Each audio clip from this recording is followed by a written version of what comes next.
if you're in the service industry selling commercial cleaning to property managers, this video is for you. Gip Erskine here, reminding you that your ability to influence and enhance leasing is beyond your realm of comprehension for most of you. The property manager's job is to keep the building what we call 72 and sunny. Everything's working, everything's bright, shiny, and secure, and people love it. It's there to, promote and enhance commerce of the existing tenants.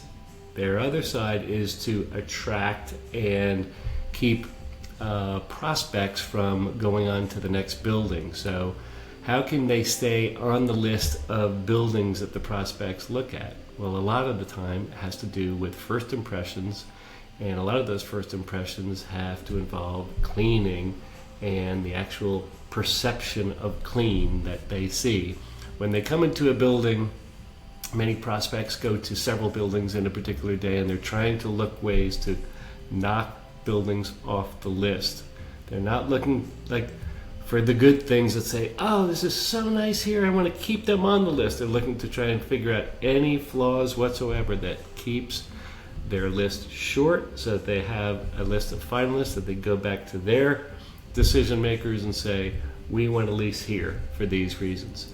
So how do you keep them on the list? Well, the first thing is, think of yourself as a leasing enhancement tool. You're an extension of the property management team, and actually property managers don't do this continuously and really flawlessly. Their inability to completely integrate with leasing is somewhat flawed, in which case they need to rely upon service partners like you, who can say, I get it, I understand that leasing pays the bills, it's the top line revenue, you generate fees based upon the revenues that come in from leasing, and it keeps the buildings occupied and clients happy.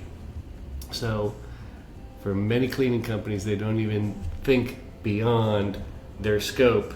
They're focused on just, well, the building's clean, I've done my job. No, think beyond that. Think how a prospect thinks. Who is the prospect? What is their first impression from the drive up to where they're parking, to their path to the front door, to their path to the vacancy? It's not just about keeping the vacancies clean, it's the entire impression. What smells funny? What smells a little off? What looks a little off?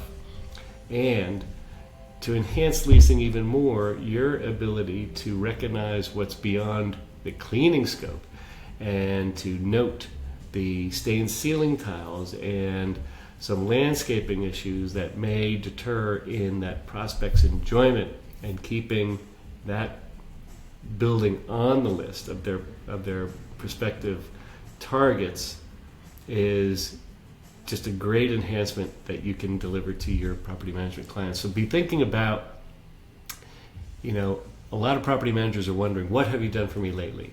And all I get from the cleaning side and all I'm used to seeing is the complaints. But when you can say, not only have I addressed the complaints, but I've also enhanced leasing.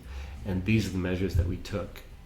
And so your ability to recognize that takes another piece of bandwidth and the ability for property managers to kind of wonder, okay, how do they keep tabs on everything? And leasing is part of it, and being ready for a tour and all of that stuff. Touring I'm going to talk about in the next video. But just be thinking about, in general, your influence over enhancing leasing, and your influence actually helps in the prospect's ability to keep this property on the list of potential places that they would like to lease space from. So, Gip Erskine, Values-Driven Coaching. I look forward to delivering more in this Service Sales Mastery series. And comment, please, subscribe, and share with those that you believe can get something from this message. Until next time, thank you.